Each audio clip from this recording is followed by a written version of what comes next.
નમસ્કાર વિદ્યાર્થી મિત્રો, વર્લ્ડ ઇનબોક્સ એકેડેમીની આ ડિજિટલ પ્લેટફોર્મ પર આપ સૌનું હાર્દિક સ્વાગત છે.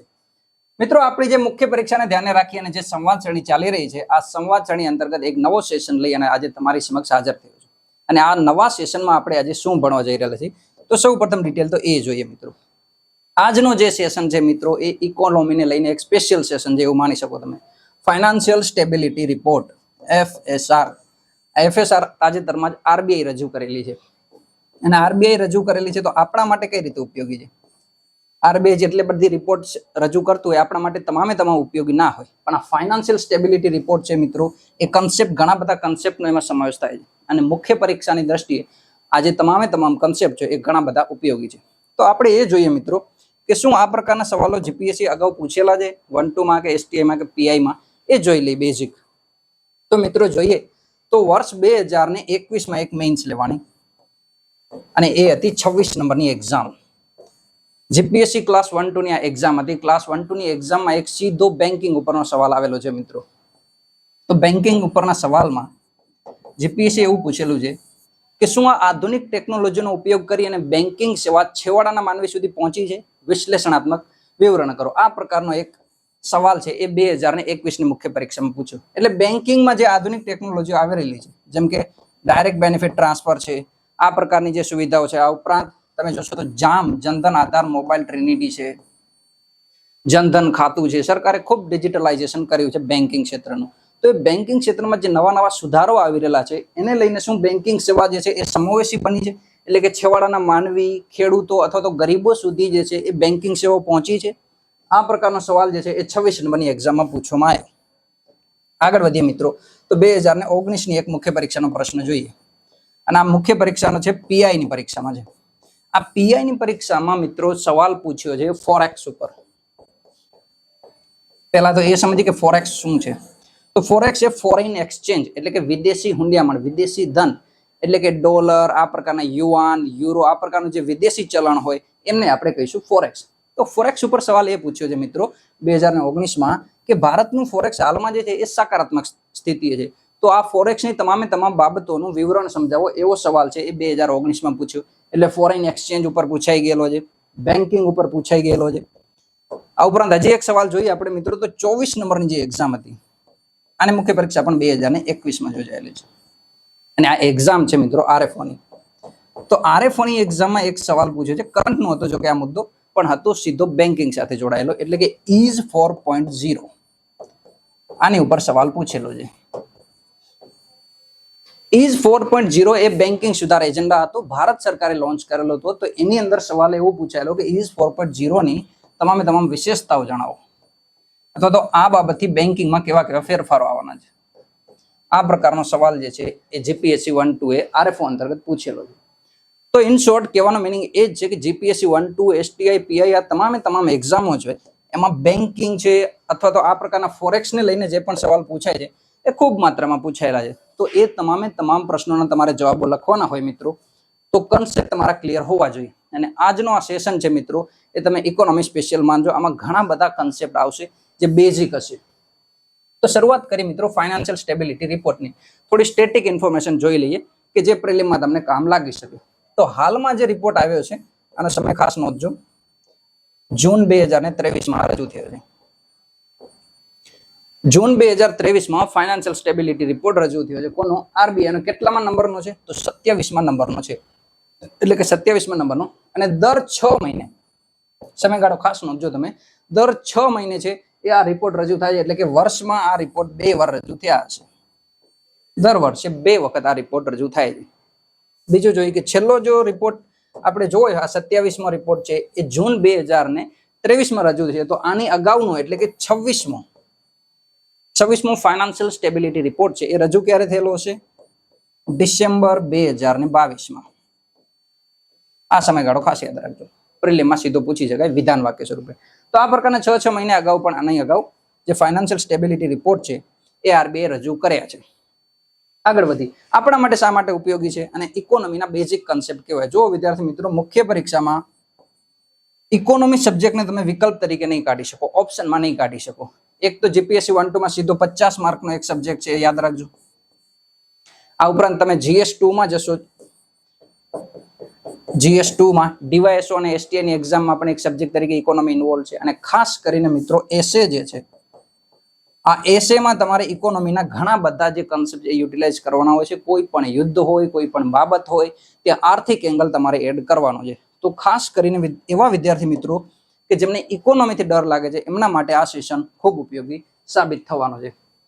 સૌથી પહેલા જોઈએ કે ફાઇનાન્શિયલ સ્ટેબિલિટી રિપોર્ટમાં રજૂ શું થયું, કઈ કઈ બાબતો જે છે આરબીઆઈ જણાવે. તો સૌ પ્રથમ એમણે એવું કીધું કે TBS is reducing, twin balance sheet syndrome એ ઘટી રહી છે. આ TBS શું છે આગળ આપણે જોઈશું.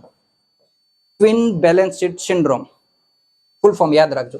અને બીજું કીધું છે મિત્રો કે પ્રોફિટ વધી રહ્યો છે, પ્રોફિટ ઇઝ ઇન્ક્રીઝિંગ. પ્રોફિટ કોનો? બેંકોનો પ્રોફિટ વધી રહ્યો છે. બેંકોનો પ્રોફિટ કેટલો વધી રહ્યો છે એના ઉપર એમણે એક ડેટા રજૂ કર્યો છે કે 2011-12માં, માફ કરજો 2014માં બેંકોની જેટલી આવક હતી એની સરખામણીમાં 2020-21માં બેંકોની આવક 3 ગણી થઈ છે મિત્રો. 3 ગણી આવક આ સમયગાળામાં વધી છે, એટલું ખાસ યાદ રાખવાનું છે.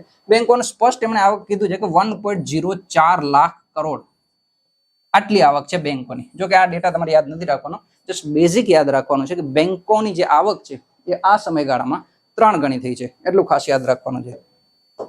હવે તમે મુખ્ય પરીક્ષાનો કોઈ ક્વેશ્ચન ડીલ કરતા હોય કે ભારતની અર્થવ્યવસ્થા કેવી પરિસ્થિતિમાં છે, તો આ ડેટા તમે ખૂબ સરળતાથી યુઝ કરી શકો કે 2014ની સાપેક્ષમાં 2020-21માં બેંકોની જે આવક છે એ 3 ગણી થયેલી છે. ઇનડાયરેક્ટલી બેંકો છે એ નફામાં છે, પ્રોફિટમાં છે, એટલે કે અર્થવ્યવસ્થા સારી સ્થિતિમાં છે. હવે જોઈએ કે ફાઇનાન્શિયલ સ્ટેબિલિટી રિપોર્ટમાં કઈ કઈ બાબતો હોય. ફોર એક્ઝામ્પલ, તમને કોરોનાનો કોઈ ટેસ્ટ કરાવવા જાવ તો એમાં કઈ કઈ બાબત હોય, તમે પોઝિટિવ છો, નેગેટિવ છો, આ તમામ તમારા હિમોગ્લોબિન ઘણા બધા જે ડેટા છે એ રિપોર્ટમાં આપેલા હોય કે આ વધારે છે, આ ઓછું છે, તમારે આ ખાવાનું, પેલું નહીં ખાવાનું, એ તમામ વિગતો શેમાં હોય? તમારા રિપોર્ટમાં. તો ફાઇનાન્શિયલ સ્ટેબિલિટી રિપોર્ટમાં શું છે? તો ખરેખર તો આ પણ એક રિપોર્ટ છે, નાણાકીય વ્યવસ્થાનો રિપોર્ટ છે. તો નાણાકીય બાબતો તમામ આમાં આવશે. જેમ કે શરૂઆતમાં જ લખ્યું છે હેલ્થ ઓફ ફાઇનાન્શિયલ સિસ્ટમ, એટલે કે ફાઇનાન્શિયલ સિસ્ટમને તાવ આવ્યો છે કે નહીં એ ચેક નથી કરવાનું. ફાઇનાન્શિયલ સિસ્ટમ છે એ સ્મૂથ છે કે નહીં, કોઈ પ્રકારના એમાં અવરોધો છે કે નહીં, ગ્રોથ રેટ કેવો છે નાણાકીય વ્યવસ્થાનો, આ રિપોર્ટ છે એ ફાઇનાન્શિયલ સિસ્ટમની હેલ્થ કહેવાય, એની સ્વાસ્થ્ય કહી શકો તમે. આગળ વધીએ. ક્રેડિટ ગ્રોથ એટલે કે હવે આમાં એવું માપશે કે લોન અથવા તો ઉધાર, દેશમાં લોકો લોન કે ઉધારની માંગ કરી રહ્યા છે કે નહીં. તો આપણને સવાલ થાય કે સાહેબ આ માપવાની શું જરૂર છે, લોકોને લોન લેવી હોય તો લે, ના લેવી હોય તો જલસા કરે. પણ એવું નથી મિત્રો. જ્યારે લોકો લોન લે છે એનો મતલબ એમ છે કે લોકોને જે છે અર્થવ્યવસ્થા ઉપર વિશ્વાસ છે. કન્ઝ્યુમર કોન્ફિડન્સ ઇન્ડેક્સ, જો તમે કોઈ ઇકોનોમિક સર્વે 2022-23 જે લેટેસ્ટ ઇકોનોમિક સર્વે છે એ કોઈ વાંચ્યો હોય તો એમાં આનો રજૂઆત છે આખી કરેલી કે કન્ઝ્યુમર કોન્ફિડન્સ ઇન્ડેક્સ વધી રહ્યો છે. એટલે કે લોકોનો ભારતીય અર્થવ્યવસ્થામાં સારો એવો વિશ્વાસ છે કે ભવિષ્યમાં ભારતીય અર્થવ્યવસ્થા ખૂબ સારા પ્રમાણમાં વિકાસ કરશે. તો જ્યારે વિશ્વાસ હોય કોઈ લોકોને ત્યારે જે લોકો લોનની ડિમાન્ડ કરશે. ઓબ્વિયસલી લોકોને લાભ દેખાતો હોય તે પ્રકારે કોઈ રોકાણ કરશે અથવા તો કોઈ ખરીદી કરશે. એ બધું ક્યારે થશે? જ્યારે વ્યવસ્થા છે એ સારી સ્થિતિમાં જળવાયેલી હોય, આર્થિક સ્થિતિની વાત છે. એટલે કે આ લોન અને ઉધાર જે છે એ ડિમાન્ડ વધી રહી છે અર્થવ્યવસ્થામાં. પહેલા તો આ વસ્તુ કીધી. બીજું, paying back loans are increasing, એટલે કે લોકો છે લોન પરત પણ કરી રહ્યા છે. જે લોકો લોન ઉધાર લે છે એ સમયસર વાપસ કરી રહ્યા છે. એટલે કે મેહુલ ચોકસી જેવા લોકો ઘણા ઓછા છે, નીરવ મોદી જેવા લોકો હાલમાં ઘણા ઓછા છે. લોકો જે છે એ લોન વ્યવસ્થિત રીતે વાપસ પણ એટલે કે પરત કરી રહ્યા છે. તો બેંકોનો ઓબ્વિયસલી લાભ વધવાનો છે. બેંકો ખરેખર તો કયા સિદ્ધાંત ઉપર ટકે છે કે આપણી પાસેથી પૈસા લેશે X% અને બીજા કોઈ લોકોને વ્યાજે આપશે, અને એમની વ્યાજની જે કમાણી છે એ બેંકોની કમાણી છે. તો આ પ્રકારની વ્યવસ્થા છે. તો લોકો જે એ પેઇંગ બેક લોન એટલે કે લોકો સમયસર લોન વાપસ કરી રહ્યા છે. આ પ્રકારના તારણો ક્યાં જણાવેલા છે? FSRમાં. આગળ વધી મિત્રો.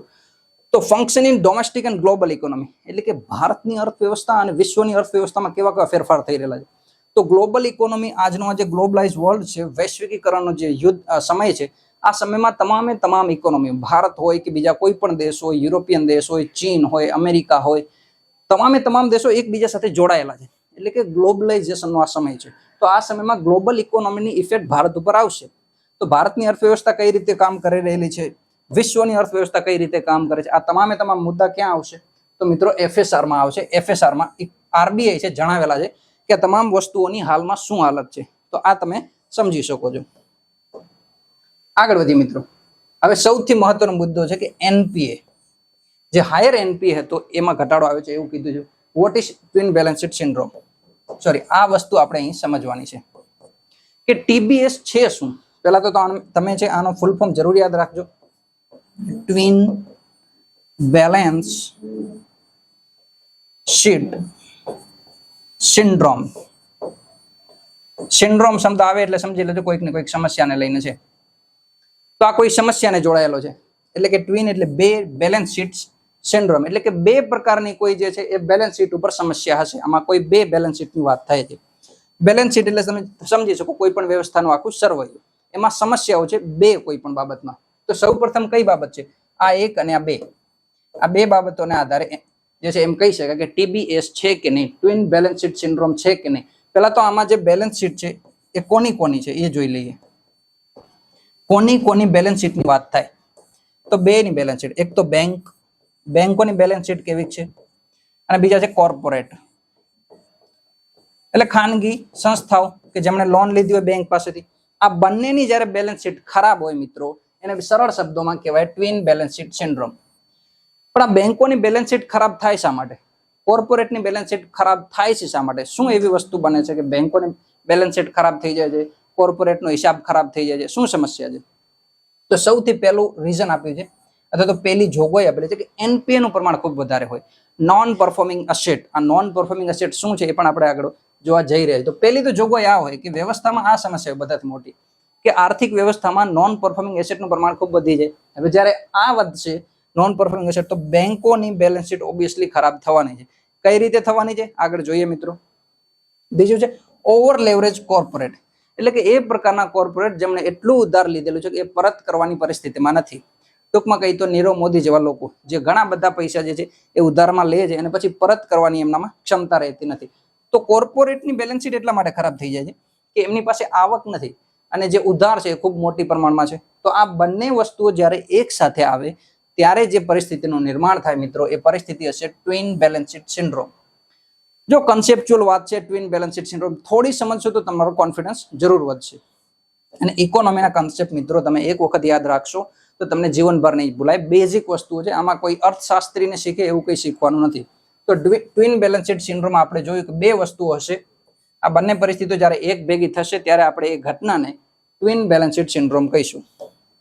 હવે આપણે એક કન્સેપ્ટ સમજ્યો એનપીએ કે નોન પરફોર્મિંગ અસેટ છે શું. તો આપણે જે મૂવી છે મિર્ઝાપુરમાં, એમાં કાલીન ભૈયાનો એક ડાયલોગ હતો કે હમ તો એનપીએ જैसे हो गए. ભાઈ એવું કહે છે કે હમ લોગ એનપીએ जैसे हो गए. તો આ એનપીએ મૂવીમાં પણ આવશે. એટલે તમારા જો ઇકોનોમીના કન્સેપ્ટ ક્લિયર નહીં હોય વિદ્યાર્થી મિત્રો, તો થિયેટરમાં મજા નહીં આવે. આ ભાઈએ શું કીધું એમાં કોઈ હસી લેશો આસપાસના જોઈને, પણ મજા નહીં આવે કે આ એનપીએ ની શું વાત કરે છે. તો આ કાલીન ભૈયાએ જે કીધું કે હમ એનપીએ जैसे બન કે રહે ગયે, તો એનપીએ છે શું એ જોઈએ મિત્રો. એનું ફૂલ ફોર્મ ખાસ યાદ રાખશું આપણે, નોન પરફોર્મિંગ અસેટ. આ એનું ફૂલ ફોર્મ છે. હવે એની બેઝિક ડિટેલ જોઈએ કે શું હોય છે. ધારો કે તમે જે છે એ કોઈ કાર ખરીદવા જાઓ છો. તમારે એક કાર ખરીદવી છે જેની કિંમત છે 10 લાખ રૂપિયા.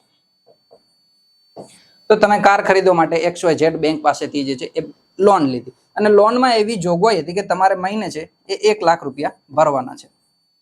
એટલે પહેલો હપ્તો આવશે 1 લાખ રૂપિયા ભરો, બીજા મહિનાનો હપ્તો આવે 2 લાખ ભરો, એ રીતે આગળ તમારે 10 લાખ રૂપિયા પાછા ભરી દેવાના છે વ્યાજ સહિત. આ હતી જોગવાઈ. એટલે તમને લોન આપી પેલા તો XYZ બેંકે. હવે થાય છે શું કે તમે પહેલા મહિને તો 1 લાખ ભરી આવો છો, પણ બીજા મહિને છે એ કોરોના આવી જાય છે અને તમે કોવિડ પોઝિટિવ થઈ જાવ છો. તમારી જે છે એ જોબ છૂટી જાય છે અને તમારી આવક કોઈ વધતી નથી. તો બીજા મહિને ધારો કે તમારે બીજા મહિને 1 લાખ ભરવાના હતા ફેબ્રુઆરીમાં, પણ તમે ભર્યા નહીં. એનો મતલબ બીજો હપ્તો ચૂકાઈ ગયો. 30 દિવસ જેટલા પાછળ જતા રહે તમે. ઓબ્વિયસલી આ બીજા મહિનાનો હપ્તો ભરવાનો હતો, તમે ના ભર્યો, એ પેન્ડિંગ છે. હવે આવે છે માર્ચ મહિનામાં તમારી પાસે 2 હપ્તા હશે. એક તો ફેબ્રુઆરીનું પેન્ડિંગ બાકી છે અને માર્ચનું છે. તમે ફેબ્રુઆરીનો હપ્તો અહીંયા પણ ના ભર્યો, 60 દિવસ ચૂકી ગયા. અને પછી આવે એપ્રિલમાં પણ તમે કોઈ હપ્તો ભરી શક્યા નહીં. છેવટે તમારું જે છે એ 90 દિવસનું કરજું થઈ ગયું. એટલે કે 90 દિવસમાં તમે આવી ગયા. તો તમારી જે બાકીની 9 લાખ રૂપિયાની જે કિંમત છે, હવે આ 9 લાખની વ્યાજ સહિત કિંમત બાકી છે. તમારે ફેબ્રુઆરીમાં 1 લાખ રૂપિયા ભરવાના હતા. તમે ફેબ્રુઆરી, માર્ચ અને એપ્રિલ 90 દિવસ સુધી પાછળ જતા રહ્યા, કોઈ જાતનો કોઈ હપ્તો ભર્યો નહીં. તો તમારી જે આ 9 લાખની જે ઉધાર છે મિત્રો, એ બેંકો માટે બની જશે NPA, નોન પરફોર્મિંગ એસેટ. એટલે કે આ 9 લાખનો લાભ કોઈ પણ જાતનો બેંકને થયો નહીં, ના તો એની ઉપર વ્યાજ આવ્યું કે ના હવે આ રકમ પાછી આવવાની કોઈ સંભાવના છે. જ્યારે 90 દિવસ સુધી તમે હપ્તો નથી ભરતા મિત્રો, તો એ 90 દિવસ બાકી રહેલી તમામે તમામ રકમ બેંક માટે NPA થઈ જશે. આવું કોણે કીધું છે? આવું મેં કે તમે નથી કીધું, RBI કીધું છે કે જ્યારે કોઈ પણ સુનિશ્ચિત આવક હોવાની અથવા તો લોન લીધેલી હોય એ તમે 90 દિવસ સુધી નથી ચૂકવતા તો એ રકમ ક્યાં થઈ જશે? એડ બેંકના NPA માં, ઓવરડ્યુ. એટલે કે તમે 90 દિવસ સુધી જો કોઈ વ્યાજ નહીં ચૂકવો અથવા તો રકમ પરત નહીં કરો તો એ બેંકો માટે સ્ટ્રેસ વાળી એક સંપત્તિ ગણાશે. આઈ હોપ કે તમે NPA ને લઈને હવે ક્લિયર હશો કે NPA કોને કહેવાય. તો આ કાલીન ભૈયાનો ડાયલોગ પણ યાદ રાખજો એટલે તમને કન્સેપ્ટ યાદ રહી જાય. TBS નું કારણ કે સાહેબ TBS ની રચના શું કામ થાય છે અથવા તો એવી સ્થિતિ શા માટે આવે છે કે લોકો લોન પાછી નથી ભરતા અથવા તો બેંકોનું કર્જ એટલું બધું વધી જાય કે બેંકોની બેલેન્સ શીટ ખરાબ થઈ જાય, ખાનગી સંસ્થાઓની બેલેન્સ શીટ ખરાબ થઈ જાય છે. આ પરિસ્થિતિ આવે છે શા માટે? શા માટે કોઈ જાણી જોઈને લોન નહીં ભરે બેંકની?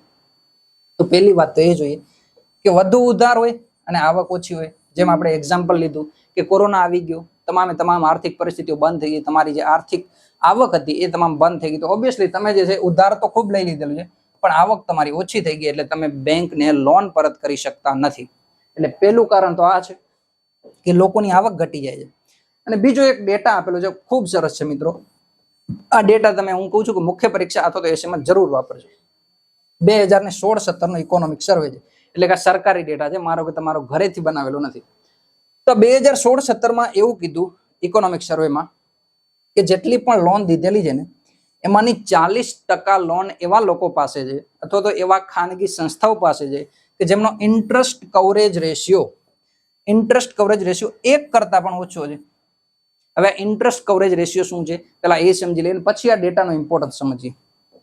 તો ઇન્ટરેસ્ટ કવરેજ રેશિયોનો બેઝિક મતલબ એ થાય, ધારો કે તમારી આવક છે મહિનાની 100 રૂપિયા, સોરી તમે લોન લીધેલી છે 100 રૂપિયાની લોન લીધેલી છે. ધારો કે તમે કોઈ XYZ નામની બેંક પાસેથી 100 રૂપિયાની તમે લોન લઈ લીધી અને તમારી આવક થઈ છે ફોર એક્ઝામ્પલ 100 રૂપિયાની.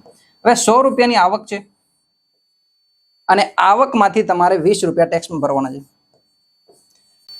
હા, તો વિદ્યાર્થી મિત્રો 20 રૂપિયા છે એ તમારે ટેક્સ ભરવાનો થયો. તો હવે તમારી શુદ્ધ આવક કેટલી થઈ? શુદ્ધ આવક રહી તમારી પાસે 80 રૂપિયા.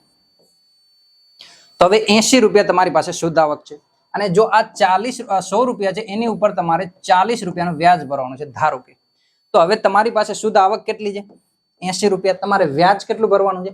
100. તો તમારો જે ઇન્ટરેસ્ટ કવરેજ રેશિયો છે મિત્રો એ 80/40 એટલે કેટલો થશે? 2. જ્યારે અહીંયા આપણને શું કીધું છે? 1 કરતા પણ ઓછો છે. એટલે પરિસ્થિતિ કેવી છે મિત્રો કે તમારી પાસે જે શુદ્ધ આવક છે એ ધારો કે 80 રૂપિયા છે અને તમારે વ્યાજ કેટલાનું ભરવાનું છે? 80 થી વધુ. એટલે કે તમારી જે કમાણી છે એ કમાણીમાંથી વ્યાજ પણ ચૂકવો એમ નથી. એવું કેટલા ટકા પાસે છે? 40% લોન. એટલે 40% જે લોન છે એ નોન પરફોર્મિંગ અસેટમાં જવાની સંભાવનાઓ ખૂબ વધારે છે. તો અહીં કોર્પોરેટની સમસ્યા એ છે મિત્રો કે જે આ કોર્પોરેટ છે, ખાનગી લોકો છે, એ ખાનગી લોકોની જે આવક છે કરમાંથી બાદ કરતા જે આવક છે એ આવક ખાલી વ્યાજ ભરાય એમ પણ નથી. જો તમારી પાસે 100 રૂપિયા ઉપર જે વ્યાજ લાગે છે એ વ્યાજ લાગવા બરાબર પણ તમારી આવક નથી, તો તમે આ મૂળ રકમ ક્યારે પાછી કરશો?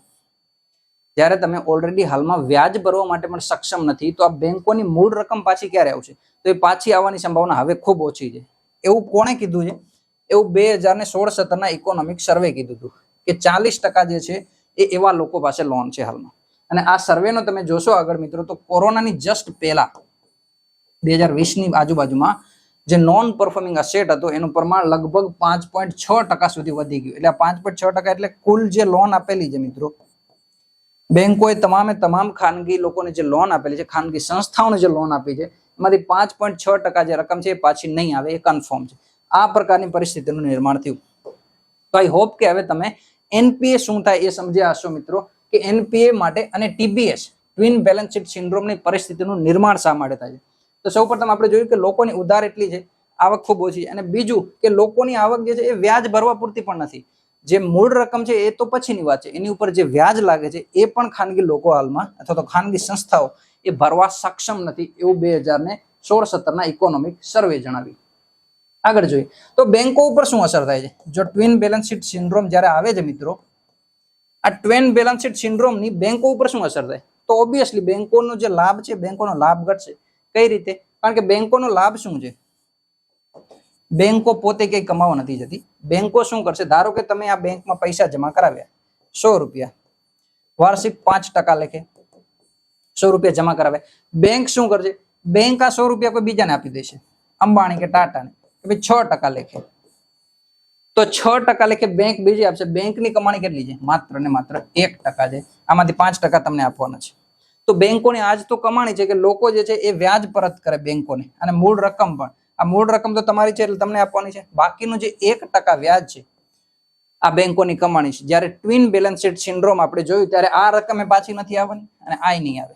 તો આ બે રકમ જો પાછી નહીં આવે તો બેંકો પાસે કોઈ લાભ વધશે નહીં. અને ઓબ્વિયસલી ટ્વિન બેલેન્સ શીટ સિન્ડ્રોમના ઘણા બધા કિસ્સાઓમાં નાગરિકોના પૈસા પણ જવાના છે. તો બેંકો શું કરશે? વ્યાજ સહિત નાણાં ગુમાવશે. એટલે કે વ્યાજ પણ જશે અને મૂળ રકમ પણ જશે. આ બંને જે વસ્તુઓ છે એ બેંકો ગુમાવશે. આ પ્રકારની સ્થિતિનું નિર્માણ મિત્રો ટ્વિન બેલેન્સ શીટ સિન્ડ્રોમના કારણે થાય છે. આગળ વધીએ મિત્રો. તો હવે TBS ને રોકવા માટેનો કોઈ પ્રયાસો થયા છે? સરકારે કર્યા છે કે ટ્વિન બેલેન્સ શીટ સિન્ડ્રોમ પરિસ્થિતિ ના જન્મે એના માટે શું કરવાનું? તો એના ઘણા બધા પ્રયાસો થયા છે. એક કન્સેપ્ટ છે મિત્રો 4R. આ 4R પ્રકારનો જે પ્રયાસ છે એ સરકારે કર્યો છે. આપણે અગાઉ જોયું ઇઝ 4.0. આ ઇઝ 4.0 ત્યારે ખૂબ ચર્ચામાં હતું મિત્રો. ભારત સરકારનો એક એજન્ડા છે બેંકો માટે, અને આ એજન્ડા જે છે એ જ RFO માં પૂછી લીધું કે ઇઝ 4.0 ના મારફતે સરકાર કેવા કેવા કાર્ય કરવા જઈ રહી છે, અથવા તો આની વિશેષતાઓ શું છે. આ પ્રકારનો સવાલ જે છે RFO માં પૂછ્યો. તો આપણે પણ જ્યારે નિબંધ લખતા હોઈએ કે સરકાર શું પ્રયાસો કરે છે જે આ ટ્વિન બેલેન્સ શીટ સિન્ડ્રોમ છે અથવા તો બેંકોની હાલત જે ખરાબ થાય છે એ ના થાય એટલા માટે રોકવા માટે સરકાર કેવા પ્રયાસો કરે છે, તો આ પ્રકારનો જ્યારે કોઈ પણ ક્વેશ્ચન ડીલ કરતા હોય તમે ત્યારે 4R કન્સેપ્ટને જરૂરથી તમારે ત્યાં ઉમેરવો. સૌ પ્રથમ કીધું છે રેકગ્નિશન. આ રેકગ્નિશન શું છે? તો રેકગ્નિશન અંતર્ગત સરકારે એવું કીધું કે બેંકોએ એક વસ્તુ પહેલા તો ધ્યાન રાખવી કે તમે લોકો જ્યારે ઉધાર આપો છો તો તમારી ખુદની સંપત્તિ કેટલી છે. બેંકો પાસે બે પ્રકારની સંપત્તિ હોય. એક તો બેંકોની ખુદની સંપત્તિ, એટલે કે બેંકોની પોતાની સંપત્તિ. કોઈ બેંક ખોલે તો ઓબ્વિયસલી 400, 500, 700 કરોડ રૂપિયાની જે સંપત્તિ છે બેંકની પોતાની હશે અને એ જ લોકોને ઉધાર આપશે. બીજા જે લોકોની જે જમા રાશિ હશે. તો આ બે પ્રકારની સંપત્તિ બેંકોની કુલ હોય. એક તો પોતાની બેંકની જે ખાનગી સંપત્તિઓ પોતાની મૂડી હોય એ પણ બેંકમાં લગાડે, અને બીજું છે લોકોની જમા રાશિ. ધારો કે અહીંયા લોકો પોતાની જે છે 200 રૂપિયાની સંપત્તિ છે, લોકો જમા કરાવે છે 800 રૂપિયાની સંપત્તિ. ટોટલ બેંક પાસે રૂપિયા કેટલા છે? 1000 રૂપિયા છે. તો રેકગ્નિશન અંતર્ગત સરકારે એવું કીધું કે તમે આ 1000 રૂપિયા કોઈને જો વ્યાજે લોનમાં આપશો તો ઓબ્વિયસલી જો એ નોન પરફોર્મિંગ એસેટમાં જશે તો 800 રૂપિયા જે લોકોના છે એ પણ જશે, અને લોકોની જો નાણાં ગુમાવશે તો અર્થવ્યવસ્થા ઉપર ખરાબ અસર પડશે. એટલે તમે જ્યારે લોકોને લોન આપો છો તો પોતાની સંપત્તિ ઉપર પણ ધ્યાન રાખો, અને શક્ય હોય ત્યાં સુધી પોતાની જે સંપત્તિ છે એને નજીકથી તમે લોકો લોન આપો. એટલે કે 1000 રૂપિયા લોન ના આપો. ઘણા બધા લોકોની રાશિ તમારી પાસે હશે, ગુમાવશો તો બેંકોની સાથે છે તો લોકોની સ્થિતિ ખરાબ થશે. એટલે બેંકોને એવો આદેશ આપ્યો કે તમારી જે એસેટ છે પોતાની સંપત્તિ છે એનું અને વ્યાજે આપેલી રકમ સાથે એક સુસંગતતા જાળવો. એવું કોણે આદેશ આપ્યો છે? સરકારે. અને એ છે પહેલો રિફોર્મ્સ મિત્રો. આ 4R માંથી પહેલો રિફોર્મ્સ છે રેકગ્નિશન. બેંકોએ પોતાની મૂડી ઓળખવી પહેલા તો કે પોતાની સંપત્તિ કેટલી છે. બીજું છે રીકેપિટલાઇઝેશન. હવે રીકેપિટલાઇઝેશન શું છે? તો રીકેપિટલાઇઝેશન અંતર્ગત સરકાર જે છે એ સરકાર ખુદ પોતે જે છે એ નાણાં બેંકોમાં જમા કરાવશે. ઘણી વખત નાણાંની જ્યારે તરલતા ખૂબ ઓછી થઈ જાય છે, બેંકોની સ્થિતિ ખૂબ ખરાબ થઈ જાય છે, ત્યારે સરકાર ખુદ જે છે એ નાણાં બેંકોમાં જમા કરાવશે, જેથી કરીને બેંકોની તરલતા જળવાઈ રહે, બેંકો પાસે એટલી રાશિ હોય કે એ જરૂરી જે કાર્ય હોય એ કરી શકે. એટલા માટે સરકાર જે છે એ ખુદ નાણાં બેંકોમાં જમા કરાવશે. એને આપણે શું કહીશું? રીકેપિટલાઇઝેશન. તો બે મુદ્દા થયા મિત્રો 4R અંતર્ગતના, એક રેકગ્નિશન અને બીજું છે રીકેપિટલાઇઝેશન. ત્રીજું છે રિઝોલ્યુશન. આ રિઝોલ્યુશન છે એ પૂર આવી ગયા પછી પાર બાંધવા જેવી પરિસ્થિતિ છે મિત્રો. આની અંતર્ગત શું કરશે? નોન પરફોર્મિંગ એસેટ ધારો કે થઈ ગયો છે હાલમાં ઓલરેડી, સરકાર પાસે બેંકો પાસે જે ઘણી બધી મૂડી હતી એમણે નોન પરફોર્મિંગ એસેટમાં કન્વર્ટ કરી છે, અથવા તો એવી બધી જે સ્ટ્રેસ વાળી સંપત્તિ છે જે પાછી નથી આવવાની. ધારો કે 100 રૂપિયા બેંકોએ કોકને વ્યાજમાં આપેલા છે એ પાછા આવવાના નથી. આ પ્રકારની સિચ્યુએશન છે. તો શું કરશો હવે? રિઝોલ્યુશન. આ 100 રૂપિયાની જે સંપત્તિ ગઈ છે મેક્સિમમ ટ્રાય કરો કે 100 રૂપિયામાંથી કોઈ પાછું આવે. એના માટે સરકારે બે સંસ્થાઓ બનાવી, national asset reconstruction limited, national asset reconstruction limited અને ઇન્ડિયા ડેપ્ટ રિઝોલ્યુશન કોર્પોરેટ લિમિટેડ. આ બંને સંસ્થાઓના નામ ખાસ યાદ રાખવાના છે મિત્રો. તો નેશનલ એસેટ રિકન્સ્ટ્રક્શન લિમિટેડ અને ઇન્ડિયા ડેપ્ટ રિઝોલ્યુશન કંપની લિમિટેડ, આ બંને શું કરશે? આ બંને છે આ 100 રૂપિયાની સંપત્તિ ખરીદી લેશે. તો 100 રૂપિયાની ખરીદી છે તો 100 રૂપિયામાં નહીં ખરીદે, બેંકોને કઈ ઓછા વધારે ભાવે આપશે. જ્યારે આ 100 રૂપિયાનું શું કરશે? ધારો કે આ વ્યક્તિએ લોન લઈ અને કોઈ મકાન બનાવી દીધું, 100 રૂપિયામાં કોઈ મકાન બનાવી દીધું, અને પછી જે છે એ વ્યક્તિ હવે લોન પાછી આપવા માટે સક્ષમ નથી. તો આ જે કંપનીઓ છે આ મકાનને જે છે એ જપ્ત કરશે, જે તે વ્યક્તિ પાસેથી જપ્ત કરશે અને એ મકાનને વેચશે, અથવા તો આનો કોઈ બીજો યુઝ થાય એમ હશે તો યુઝ કરશે. અને શું ટ્રાય કરશે કે 100 રૂપિયાની જે રકમ આપી હતી એમાંથી મેક્સિમમ રકમ આ મકાનમાંથી પાછી મળે. એટલે કે જે એનપીએ થયો છે એમાંથી મેક્સિમમ વસ્તુઓ તમારે પાછી મેળવવાનો પ્રયાસ કરવાનો છે. અને એ છે મિત્રો ત્રીજો રિફોર્મ, રિઝોલ્યુશન. એટલે રેકોગ્નિશન, રિકેપિટલાઇઝેશન અને રિઝોલ્યુશન. અને બીજા જે મુખ્ય છે એ મિત્રો છે ચોથો, એટલે કે રિફોર્મ્સ. ખુદ સુધાર જ કરવાનો છે, એવો સુધાર કરવાનો છે કે ભવિષ્યમાં એ ભૂલ ના થાય. જે ભૂતકાળમાં થયેલી છે એ તમામે તમામ ભૂલો હવે ભવિષ્યમાં રિપીટ ના થાય એના માટેના પ્રયત્નો કરવાના છે. અને એના માટે સરકારે ઘણી બધી કામગીરીઓ કરેલી છે. સૌથી પહેલા તો એક કાનૂન જોઈએ, ઇન્સોલ્વન્સી અને બેંક કરપ્સી કોડ 2016, 2016 નો આ કાનૂન છે મિત્રો. તો ઇન્સોલ્વન્સી અને બેંક કરપ્સી કોડ 2016 માં પણ એવા પ્રયાસો કર્યા કે જે નોન પરફોર્મિંગ અસેટ છે એનું પ્રમાણ પહેલા તો ઘટે, બેંકો છે એ એનપીએ માં ના જાય એવા પ્રયાસ કર્યા. અને બીજું કે એનપીએ માં જો કોઈ રાશિ ગઈ હોય તો જે બેંકો અને ખાનગી સંસ્થાઓ વચ્ચેનો જે તકરાર છે એ ન્યાયાલયમાં નથી લઈ જવાની, એના માટે કોઈ અલગ વ્યવસ્થા કરવામાં આવે એવી કોણે ભલામણ કરી? ઇન્સોલ્વન્સી બેંક કરપ્સી કોડમાં એવી જોગવાઈ કરી કે ભાઈ ન્યાયાલયમાં અથવા તો કોર્ટમાં તમે આ મુદ્દો લઈ જશો તો કોર્ટ ઉપર ઓલરેડી ભારણ વધારે છે. અને જે આ પ્રકારના નાણાંની બાબતો છે એ કોર્ટને સુસંગત કરતા કોઈ એક ખાસ એજન્સી તૈયાર કરવામાં આવે તો વધુ સરળતાથી એનું નિવારણ આવશે. આ પ્રકારની એક સંસ્થાનું નિર્માણ કરવામાં આવ્યું મિત્રો. ક્યાં? ઇન્સોલ્વન્સી અને બેંક કરપ્સી કોડ 2016 અંતર્ગત. અને એ છે મિત્રો આ બોર્ડ. હવે આઈબીસી 2016 નો જે કાનૂન છે, ઇન્સોલ્વન્સી અને બેંક કરપ્સી કોડનો 2016 અંતર્ગતની એક સંસ્થા છે. અને એ સંસ્થાનું નામ ખાસ યાદ રાખવાનું છે મિત્રો, ઇન્સોલ્વન્સી અને બેંક કરપ્સી બોર્ડ ઓફ ઇન્ડિયા. એટલે બોર્ડ છે, એક કાઉન્સિલ હશે મિત્રો. અને આ સંસ્થા છે, અને આ સંસ્થાનું નિર્માણ કોની અંતર્ગત થયું છે? કાનૂનની અંતર્ગત. તો જે કાનૂનની અંતર્ગત જે સંસ્થાનું નિર્માણ થાય એને મેં ગત લેક્ચરમાં પણ મિત્રો કીધેલું હતું, વૈધાનિક સંસ્થા કહેવાય. આ વૈધાનિક સંસ્થાનું નિર્માણ મિત્રો ઇન્સોલ્વન્સી અને બેંક કરપ્સી કોડ 2016 અંતર્ગત થયું. મેં તમને સવાલ પૂછ્યો હતો નીતિ આયોગનો, કે નીતિ આયોગ છે, આ નીતિ આયોગ કયા પ્રકારની સંસ્થા છે? તો નીતિ આયોગનો કોઈ કાનૂન નથી મિત્રો, બંધારણમાં ક્યાંય ઉલ્લેખ નથી, કોઈ આર્ટિકલમાં ઉલ્લેખ નથી. તો આ કયા પ્રકારની સંસ્થા છે? આ માત્ર ને માત્ર એક કાર્યકારી સંસ્થા છે. કાર્યકારી આદેશ વડે આ સંસ્થાનું રચના કરવામાં આવેલી છે. ઓકે, તો આપણે વાત કરતા હતા મિત્રો ઇન્સોલ્વન્સી અને બેંક કરપ્સી બોર્ડ ઓફ ઇન્ડિયાની. અને આ ઇન્સોલ્વન્સી અને બેંક કરપ્સી બોર્ડ શું કરશે? તો બેંકો અને જે ઉધારકો છે એના વચ્ચે જેટલા પણ વિવાદો હશે એનું સમાધાન લાવશે. કોણ? આઈબીબીઆઈ. અને એના અંતર્ગત બે કંપનીઓ બીજી બનાવેલી છે, અથવા તો બે સંસ્થાઓ બનાવેલી છે, એવું તમે સમજી શકો. બે સંસ્થાઓનું નિર્માણ કરવામાં આવ્યું. કઈ કઈ સંસ્થાઓ છે? પેલું છે national company law tribunal. National company law tribunal પહેલા આ સંસ્થા. અને બીજું, જો આમાં કોઈ આદેશ આવે, કોઈ નિર્ણય આવે અને આ નિર્ણય તમને માન્ય ના હોય, તમારે પડકારવો હોય અથવા તો બેંકોને પડકારવો હોય, તો પછી જવાનું NCLAT, national company law appellate tribunal. આ બીજી સંસ્થા છે. એટલે કે તમે આનો જે આદેશ છે એ અહીંયા પડકારી શકો. તમારે હાઈકોર્ટમાં નથી જવાનું, national company law appellate tribunal આ સંસ્થામાં તમારે જવાનું છે. અને એના આદેશની ચૂક જે પણ ભૂલ હોય એ તેનું સમાધાન મળશે. હવે આમાં પણ કોઈ આદેશ આવે અને તમને જે છે એ મંજૂર નથી, તો પહેલા તો NCLT માં ગયા, કોઈ આદેશ આવ્યો તમને મંજૂર નથી, જાઓ છો તમે NCLAT માં, અને આનો આદેશ આવે છે એ પણ તમને મંજૂર નથી કે ભાઈ ના, મારી સાથે અન્યાય થાય છે, એવું તમને લાગતું હોય તો આનો આદેશ તમે પડકારી શકશો સીધો સુપ્રીમ કોર્ટમાં મિત્રો. આ પ્રકારની જોગવાઈ કરેલી છે કે તમે જે તમારો વિવાદ છે એને સુપ્રીમ કોર્ટમાં લઈ જઈ શકાય. તો આ રિફોર્મ્સ ખાસ યાદ રાખજો. જ્યારે પણ કોઈ તમને પૂછે કે ભારતની જે આર્થિક વ્યવસ્થા છે, આર્થિક વ્યવસ્થામાં બેંકોની બરબાદી અથવા તો બેંકો છે એમનું નબળું પ્રદર્શન માટે કેવા કેવા રિફોર્મ્સ લઈ શકાય, તો આ તમામ રિફોર્મ્સ તમે ત્યાં ભલામણ તરીકે લખી શકો. આ પ્રકારના જે અલગ અલગ સુધારા છે એ લાગુ કરવાથી ભારતની ઇકોનોમીને લાભ થશે. બીજો, આ પ્રકારનો મોટિવ શું છે? આ તમામ ઇન્સોલ્વન્સી અને બેંક કરપ્સી કોડ લાવે છે, એનપીએ ઘટાડે છે, આ પ્રકારના જે પ્રયાસો કરે છે એનો શું લાભ છે? તો સૌથી મોટો લાભ છે મિત્રો ઇઝ ઓફ ડુઈંગ બિઝનેસ, ધંધા કરવામાં લાભ. બિઝનેસ, હવે આ બિઝનેસમાં ઇન્સોલન્સી અને બેંકરપ્સી કોડનો શું લાભ છે? તો સીધી રીતે જોઈએ મિત્રો, તો કોઈ પણ વ્યક્તિ જ્યારે ક્યાંય રોકાણ કરવાનો હોય તો કેવી જગ્યાએ રોકાણ કરે? ધારો કે તમારી પાસે 100 રૂપિયા છે અને તમારે કોઈ ધંધો ખોલવો છે, તો કોઈ જગ્યાએ ઇન્વેસ્ટ કરવા છે, રોકાણ કરવા છે, તો તમે કઈ જગ્યાએ રોકાણ કરશો? તો રોકાણ તમે એ જગ્યાએ કરશો કે જ્યાંના કાનૂન ખૂબ સરળ હોય, જ્યાંથી તમને પરમિશન ખૂબ સરળતાથી મળી જતી હોય, લેન્ડ, લેબર, કેપિટલ સરળતાથી મળી જતું. અને બીજી, જ્યારે તમારે આ 100 રૂપિયા પરત કરવા હોય અથવા તો પાછા કાઢવા હોય, એટલે કે વિનિવેશ કરવો હોય, ત્યારે તમને સરળતાથી મળે.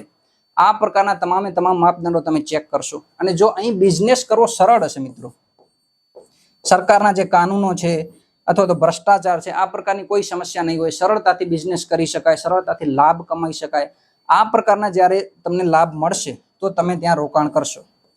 તો રોકાણ ત્યાં જ થાય કે જ્યાં બિઝનેસ કરવો સરળ હોય. એટલા માટે આ તમામે તમામ પ્રયાસો શા માટે કરે છે કે ભારતમાં વધુ ને વધુ રોકાણ થાય.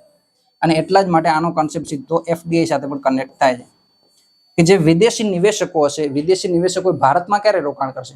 કે જ્યારે ભારતમાં રોકાણ કરવું ખૂબ સરળ હોય, લાભ કમાવવો ખૂબ સરળ હોય, બિઝનેસ કરવો ખૂબ સરળ હોય. અને એટલા માટે આ તમામ પ્રયાસો છે કોના માટે થઈ રહ્યા છે? Ease of doing business.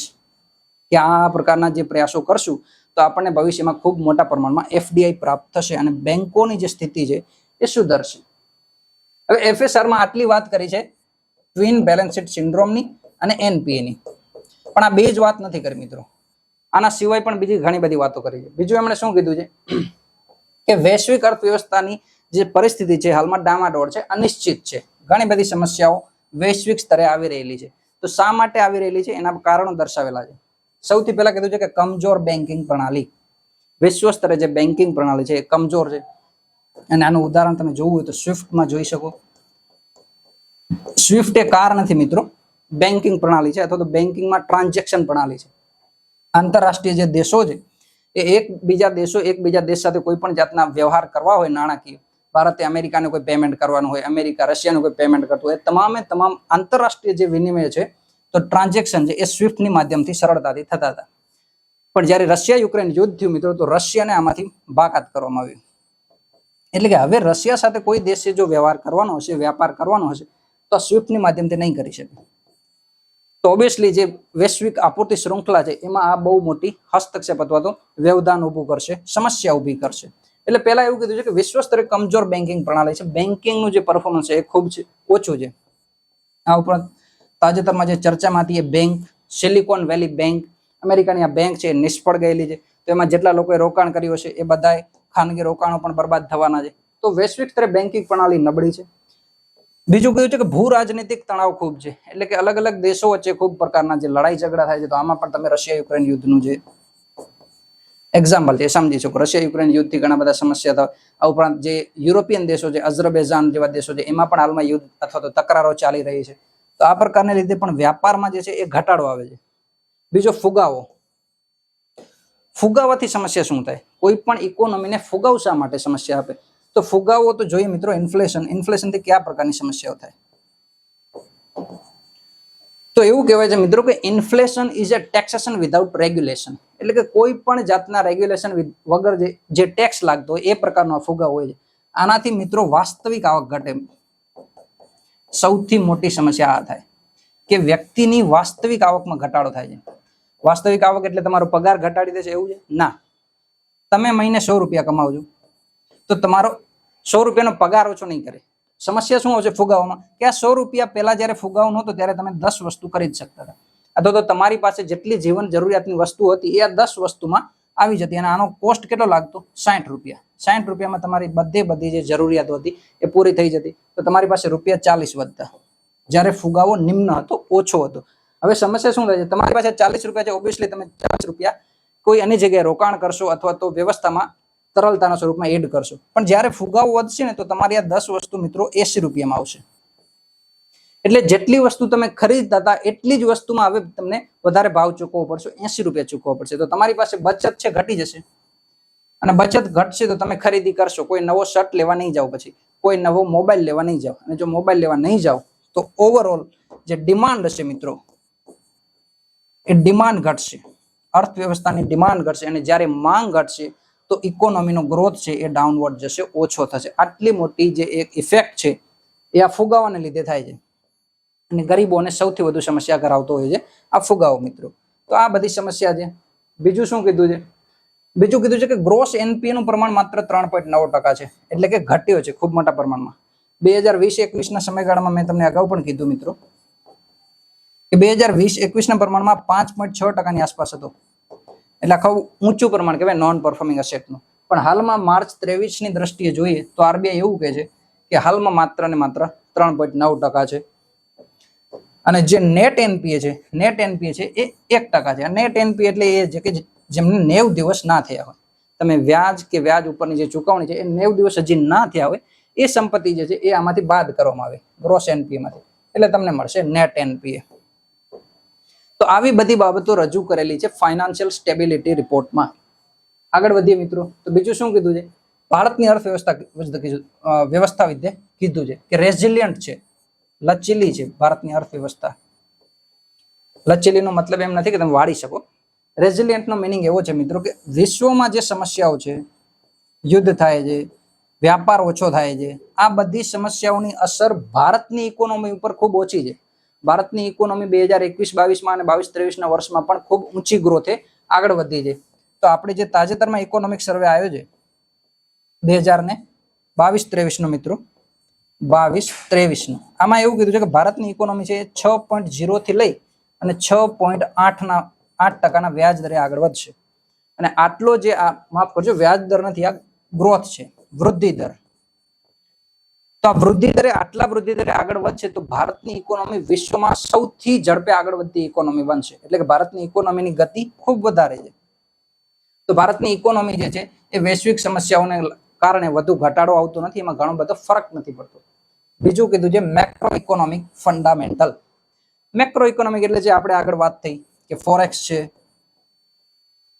આ ઉપરાંત બેંકો પાસેની જે કિંમત છે અથવા તો બેંકો પાસેની જે આવક છે, આ ઉપરાંત મોનેટરી પોલિસી છે આરબીઆઈ ની, મૌદ્રિક નીતિ, સરકારની આવક છે એટલે કે રાજસ્વ છે, આ ઉપરાંત દેશમાં એફડીઆઈ કેવું આવે છે, આ પ્રકારના જે બૃહદ આર્થિક માનાંક હોય એમને આપણે કહીએ છીએ મેક્રો ઇકોનોમી. તો આ તમામ બાબતો ભારતીય અર્થવ્યવસ્થાની એકદમ મજબૂત છે. એટલા માટે શું કીધું છે કે ભારતના જે મેક્રો ઇકોનોમિક ફંડામેન્ટલ છે એ સ્ટ્રોંગ છે. ભારતની અર્થવ્યવસ્થા એક સારા શેપમાં છે. તમને જે આજનો પ્રશ્ન પૂછ્યો છે એ જ પૂછ્યો છે કે શા માટે ભારતની ઇકોનોમી એક સારા શેપમાં છે એવું કહી શકાય? તો એ એટલા માટે કહી શકાય કે મેક્રો ઇકોનોમિક ફંડામેન્ટલ છે એ ભારતની ઇકોનોમીના ખૂબ મજબૂત છે. બીજા કેટલાક જે છે એ કારણો દર્શાવે છે કે ભારતની ઇકોનોમી શા માટે મજબૂત છે. તો ગ્રોથ રેટ જે છે અર્થવ્યવસ્થાનો ખૂબ વધારે છે, જેમ ઇકોનોમિક સર્વેમાં કીધું 6 થી 6.8%. Moderate inflation. હવે ઇન્ફ્લેશનની આપણે વાત થઈ કે ઇન્ફ્લેશન જે છે એ ઇકોનોમીને કઈ રીતે તબાહ કરી શકે. તો ઇન્ફ્લેશનની વાત કરી તો 2022 નું વર્ષ હતું, આ 2022 ના વર્ષમાં ભારતનો જે ઇન્ફ્લેશન છે એ 10 મહિના સુધી 6% ની ઉપર રહ્યો. આરબીઆઈ ડિસાઇડ કરેલું છે કે જે ભારતનો ઇકોનોમીનો જે ઇન્ફ્લેશન હશે એ ઇન્ફ્લેશન આટલાની વચ્ચે આપણે જાળવી રાખશું. 2% થી નીચે નહીં જવા દઈએ, 6% થી ઉપર નહીં જવા દઈએ, એવું આરબીઆઈએ ફ્લેક્સિબલ ઇન્ફ્લેશન ટાર્ગેટિંગ 2016 માં ડિસાઇડ કર્યું. પણ 2022 નું જે વર્ષ હતું એમાંના 10 મહિના આરબીઆઈ પોતાની રેન્જમાં જે સીપીઆઈ છે એ ના લાવી શકે. તો ભારતની ઇકોનોમી સાથે એક આ સમસ્યા બની. અને હાલમાં જે 6 મહિના છે, જૂન 2023 સુધીના આ 6 મહિનામાં જે ઇકોનોમીનો જે ઇન્ફ્લેશન છે એ ઇન્ફ્લેશન 6% કરતા નીચે રહ્યો છે.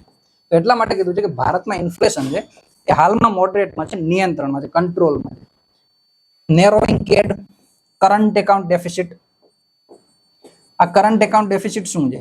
તો કરંટ એકાઉન્ટ ડેફિસિટ સરળ શબ્દોમાં કહી તો ભારત જ્યારે કોઈ વસ્તુ અન્ય દેશોને વેચશે, અન્ય દેશો પાસેથી ખરીદશે, તો ખરીદ અને લે વેચ, આ લે વેચનું સંતુલન છે કરંટ એકાઉન્ટ ડેફિસિટ. જે દેશો છે એ ખરીદતા વધુ હોય, વેચતા ઓછા હોય, એ પ્રકારના દેશોની જે કરંટ એકાઉન્ટ ડેફિસિટ વધારે હોય, એટલે એમનો જે ખાદ છે ખૂબ મોટી હોય. અને જે દેશો છે એ વેચતા ખૂબ વધારે, જેમ કે ચાઇના ઘણું બધું નિર્યાત કરે છે, આયાત ખૂબ ઓછો કરે છે. તો એવા દેશોની કરંટ એકાઉન્ટ ડેફિસિટ કેવી હોય?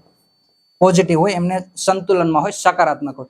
તો ભારતની કરંટ એકાઉન્ટ ડેફિસિટ અત્યારે નેગેટિવમાં છે, પણ ખૂબ મોટી છે. એની જગ્યાએ હવે એમાં ઘટાડો આવી રહ્યો છે. ધીરે ધીરે આ કરંટ એકાઉન્ટ ડેફિસિટ ઓછી થઈ રહી છે, એવું ફાઇનાન્શિયલ સ્ટેબિલિટી રિપોર્ટ આરબીઆઈ દ્વારા કહેવામાં આવ્યું છે. Rising forex. તો ફોરેક્સનું જે નિયંત્રણ છે આરબીઆઈ પાસે હોય છે, આરબીઆઈ સાચવે છે. ફોરેક્સ મેં તમને કીધું કે જે વિદેશી ચલણ હોય છે, જેમ કે યુરો છે, ડોલર છે, આ પ્રકારના વિદેશી જેટલા પણ ચલણ હોય એ ભારતની આરબીઆઈ સાચવતી હોય. આ ઉપરાંત એમાં ગોલ્ડ પણ હોય. તો આ તમામે તમામ વસ્તુઓ જે છે એ આરબીઆઈ પાસે હોય. તો આરબીઆઈ નું એવું કહેવું છે કે એમાં ખૂબ વધારો થયો છે અને હાલમાં જે છે લગભગ $600 બિલિયન, આ $600 બિલિયન ની સપાટી કરતા પણ વધારે છે એવું આરબીઆઈ કીધું છે. મે 2023 ની વાત કરું છું. અને આ ફોરેક્સ એ વસ્તુ હતી કે જેણે ભારતને 1991 ના તમે બધા જાણતા હશો એલપીજી રિફોર્મ. આ એલપીજી રિફોર્મ ભારતે અપનાવ્યા તો મજબૂરી વશ અપનાવ્યા હતા અને એટલા માટે જે 1991 માં એલપીજી રિફોર્મ અપનાવ્યા એના માટેનું જવાબદાર હતું ફોરેક્સ. ભારત પાસે માત્ર ને માત્ર $5 બિલિયન, આ $5 બિલિયન જેટલો ફોરેક્સ વધ્યો હતો. તો આપણને સવાલ થાય કે સાહેબ આરબીઆઈ ફોરેક્સ ની વાત કરે છે, ફોરેક્સ ભલે ના હોય, ફોરેક્સ ના હોય તો આપણે રૂપિયામાં મંગાવો. તો રૂપિયામાં જે તમને પેટ્રોલ કોઈ નહીં આપે. વિદેશોમાંથી જ્યારે કોઈ પણ વસ્તુ ભારત આયાત કરતું હોય, પેટ્રોલ હોય, ક્રૂડ ઓઇલ હોય, ડીઝલ હોય કે કોઈ પણ અન્ય વસ્તુ હોય, જે વસ્તુ આયાત કરતું હોય એમાંનું જે મોટા ભાગની ચૂકવણી થાય એ થાય છે ડોલરમાં. તો ડોલર જે છે એ તમારે આંતરરાષ્ટ્રીય વેપાર કરવા માટે જરૂરી છે. જો કે ધીરે ધીરે હવે ભારત છે એ રૂપિયામાં વેપાર કરવાની શરૂઆત કરે છે. જેમ કે રૂપી રૂબલ જે છે કરાર રશિયા સાથે કર્યો છે. તાજેતરમાં જ રૂપી દિરહામ નામની એક સમજૂતી આપણે યુએઈ સાથે કરેલી છે.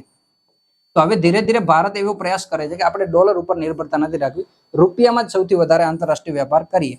પણ તેમ છતાં ફોરેક્સની જરૂર આપણે જરૂરી છે. તો ફોરેક્સ છે એ વધી રહ્યો છે એમ કે છે ફાઇનાન્શિયલ સ્ટેબિલિટી રિપોર્ટ. બીજું કે છે ફિઝિકલ કન્સોલિડેશન, એટલે કે સરકારની આવક ખૂબ વધારે પ્રમાણમાં છે જીએસટી લાગુ કર્યા પછી. તો ખાસ આ જીએસટી ની આવક પણ સરકાર પાસે વધારે છે. આ ઉપરાંત કેપિટલ એક્સપેન્ડિચર સરકારે ખૂબ વધારે કર્યું છે. તો ખાનગી લોકો હવે ધીરે ધીરે ભારતની ઇકોનોમીમાં રોકાણ કરે છે. બીજી કેટલીક બાબતો કીધી છે કે રોબસ્ટ ફાઇનાન્શિયલ સિસ્ટમ. તો ભારતની ફાઇનાન્શિયલ સિસ્ટમ હવે ધીરે ધીરે ડિજિટલાઇઝેશન તરફ વધે છે. આ ડિજિટલ થવાથી શું લાભ છે? તો જે ફોર્મલાઇઝેશન વધશે ઇકોનોમીનું, અને સીધા જે લોકો કર ચૂકવણી નહીં કરતા હોય અથવા તો જે ટેરર ફંડિંગ કરતા હોય કે બ્લેક મની હોય, આ સમસ્યાઓ બધી ઓછી થશે. અને એ સમસ્યાઓ જો ઓછી થાય તો ઓબ્વિયસલી ભારતની ફાઇનાન્શિયલ સિસ્ટમ છે એ મજબૂત થશે. આવું ફાઇનાન્શિયલ સ્ટેબિલિટી રિપોર્ટ જણાવે છે. ટ્વિન બેલેન્સ શીટ સિન્ડ્રોમ છે એવી પરિસ્થિતિ હાલમાં નથી અને આ સમસ્યા ધીરે ધીરે નાબૂદ થશે એવું આશાવાદી છે ફાઇનાન્શિયલ સ્ટેબિલિટી રિપોર્ટ. અને ન્યૂ ક્રેડિટ, એટલે કે લોકો ધીરે ધીરે લોનમાં વધારો કરે છે, લોકો લોન લઈ રહ્યા છે અને રોકાણ પણ કરે છે. રોકાણ કેમ લોકો વધારે કરે છે?